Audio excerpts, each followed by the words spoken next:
Friends, കല്ലു സൈഡിലേക്ക് എല്ലാവർക്കും സ്വാഗതം. നമ്മള് സോയ ഫ്രൈ ആണ് ഉണ്ടാക്കാൻ പോകുന്നത്. മുമ്പൊരിക്കലും സോയ ഫ്രൈയുടെ ഒരു വീഡിയോ ഇട്ടിട്ടുണ്ടായിരുന്നു. ഇത് നല്ല കുഞ്ഞു സോയയാണ്. അപ്പൊ ഇത് ഫ്രൈ ചെയ്യുന്നത് എങ്ങനെയാണ് നമുക്ക് നോക്കാം. നമ്മൾ സോയ വേവിക്കാൻ വേണ്ടി കുറച്ച് വെള്ളം വെച്ചിട്ടുണ്ട്. അത് തിളച്ചു. അതിലോട്ട് നമുക്കിനി ഈ ഒരു ബൗള് സോയ നമ്മൾ ഇട്ട് കൊടുക്കുകയാണ്.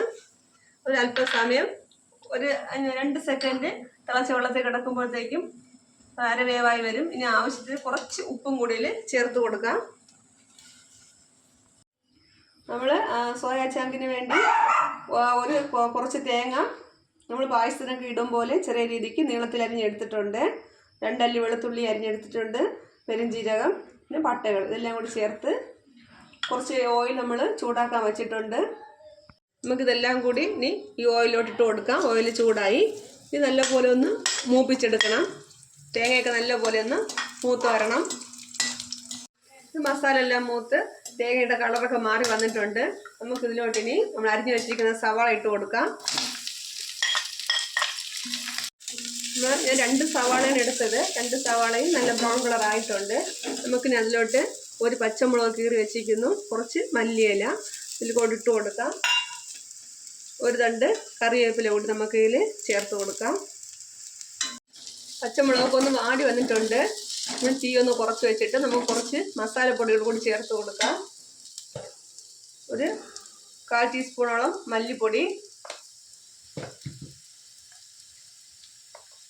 ഒരു 3/4 ടീസ്പൂണോളം മുളക് പൊടി,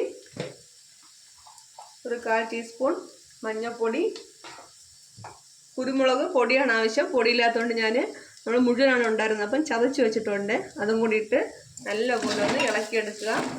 ആവശ്യത്തിന് ഉപ്പും കൂടി നമുക്കിവിടെ ചേർത്ത് കൊടുക്കാം. സോയയിൽ നമ്മൾ ഉപ്പിട്ടാണ് അവിച്ചത്. ഇപ്പോൾ നമ്മൾ കുറച്ച് ഉപ്പ് ചേർക്കുക. വേണമെങ്കിൽ നമുക്ക് 2 ചേർത്ത് കൊടുക്കാം.